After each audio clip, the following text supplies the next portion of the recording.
If you're experiencing issues with multiplayer in EAFC 25, this guide will help you troubleshoot and enhance your gaming experience.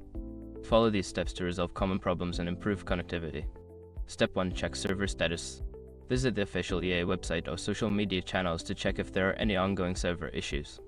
Sometimes, multiplayer problems arise from server maintenance or outages. Step 2. Test your internet connection. Run a speed test to ensure your internet connection is stable and fast enough for online gaming.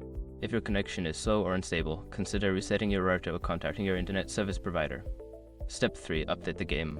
Make sure you have the latest version of EAFC 25 installed. Check for any available updates on your gaming platform and install them, as updates often include fixes for multiplayer issues. Step 4. Adjust network settings. Access your router settings and enable quality of service QoS to prioritize gaming traffic. Additionally, consider using a wired connection instead of Wi-Fi for a more stable connection. Step 5. Reinstall the game. If the issues persist, uninstall and then reinstall EAFC 25. This can resolve any corrupted files that may be causing multiplayer problems. By following these steps, you should be able to enhance your multiplayer experience in EAFC 25. If problems continue, consider reaching out to EA support for further assistance.